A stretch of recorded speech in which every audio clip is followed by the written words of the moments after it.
The wind howled through the canyon that night, carrying the bitter sting of winter and the cry of distant coyotes. Snowflakes drifted like ghosts across the sleeping town of Willow Creek. Beyond the last lighted window stood a lonely ranch house, where a single lamp burned in the darkness.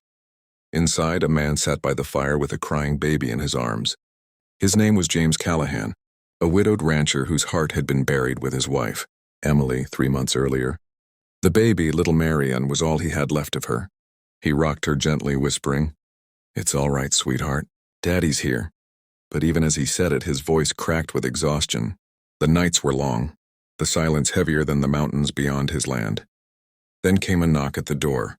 3 soft raps, hesitant, uncertain. James frowned, setting the baby in her cradle. No one came out this far at midnight.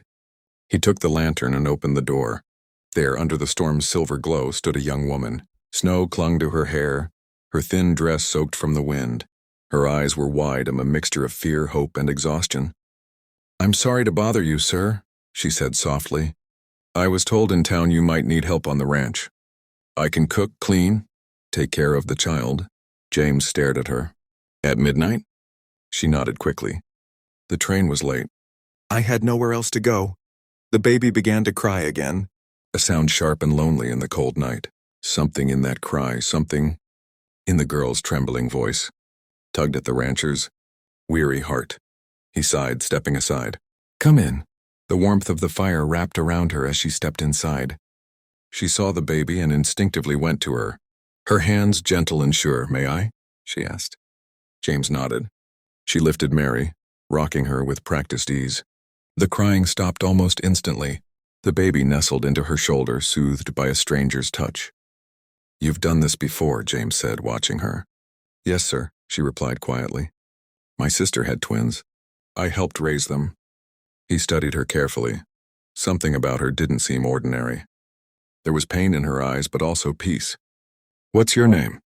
"Clara," she said. "Clara Dawson. Where's your family?" he asked. Her voice broke slightly. "Gone, sir. I've no one left."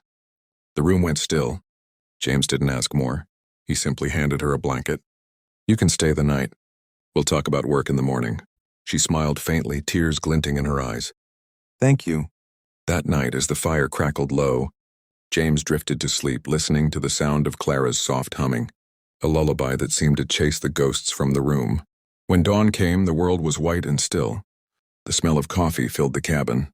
James woke to find Clara at the stove, sleeves rolled, cooking breakfast like she'd lived there all her life. "Good morning, Mr. Callahan," she said gently. "I hope you don't mind. I thought it best to start the day right." He blinked, surprised by the warmth in her voice. The house, once so empty, now felt alive again. Over the days that followed, Clara became the quiet heartbeat of the ranch. She worked from dawn till dusk, mending, cooking, singing to the baby, even helping James with chores. Mary adored her. The little girl would reach for her every time she entered the room. And slowly, painfully, James began to heal. He'd catch himself watching Clara as she hung laundry, her dark hair glowing in the sunlight. There was something about her presence that brought back a sense of peace he thought he'd never feel again. One afternoon he asked, "You said you've got no one left. What happened, Clara?" Her hands stilled. She looked out the window, her voice soft. "My father was a blacksmith. After he passed, I worked wherever I could. My sister married a man up north, a cruel one. She wrote me once, said she was leaving him, bringing her baby to me, but she never arrived." James's brow furrowed. "I'm sorry." Clara nodded, fighting tears. "I came west hoping for a new start. I didn't expect to find it here." James looked at her, and something inside him shifted. A warmth he hadn't felt since his wife's laughter filled these walls. Days turned to weeks. The ranch flourished again, and for the first time in a long time, there was laughter inside the Callahan home. But one evening, as a storm rolled over the hills, a knock sounded once again, this time heavier, demanding. When James opened the door, a sheriff stood there, coat dusted with snow. "Evening, Callahan. Name's Carter. I'm looking for a woman, young, dark hair, traveling alone. Might call herself Clara Dawson." James's stomach dropped. What she wanted for? Carter sighed. "A family back in Kansas filed a report. Their maid disappeared with a baby after the mother died. Folks think she took the child and ran west. The world went quiet. When the sheriff rode away, James stood frozen in the doorway, his lantern flickering in the wind.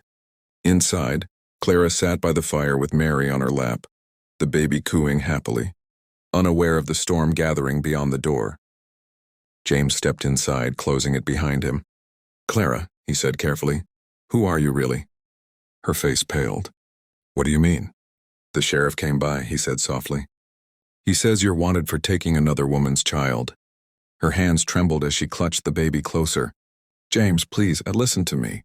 "Then tell me the truth," he said, voice breaking. Tears filled her eyes. "The child they're looking for was my sister's baby. When she died, her husband wanted to send the little girl away. He was cruel, and I couldn't let that happen. So I took her and ran. I didn't steal her, I saved her." James's heart pounded. "You mean—" "She's my niece," Clara whispered. "Her name's Anna, but I changed it to Mary, hoping they'd never find us." Silence fell like snow. The fire popped softly between them. At last, James stepped closer. "You should have told me." "I was afraid," Clara whispered. "Afraid you'd send me away." "And I can't lose her, James. She's all I have." He looked at her for a long time, at the fear, the strength, the love in her eyes. Then he said quietly, "No one's taking her. Or you're safe here." She stared at him in disbelief. "You'd do that for me?" He nodded. "You've given my child warmth again. You've brought this house back to life. Whatever you've done, it came from love, and love's not a crime I'll ever condemn." Her tears spilled freely now, and James reached out, brushing them from her cheek. For a moment, neither spoke. Only the crackling of the fire and the beating of two hearts filled the silence. Outside, the storm faded into stillness. Inside, warmth bloomed again, not from the fire alone, but from something deeper. James bent his head, whispering, "You and that little girl, you've both found your home." And in that quiet cabin, as dawn began to touch the horizon, two broken souls, one widowed, one wandering, finally found the peace they'd been searching for. Sometimes love doesn't come knocking when the world is bright. It comes at midnight when the heart's been emptied, and all that's left is a door waiting to be opened. If this story touched your heart, don't forget to like, share, and subscribe to the channel. More emotional Western love stories are coming. Tales of courage, redemption, and second chances that remind us that even in the coldest nights, love still finds a way. Subscribe now so you never miss the next story that will warm your heart and stir your soul.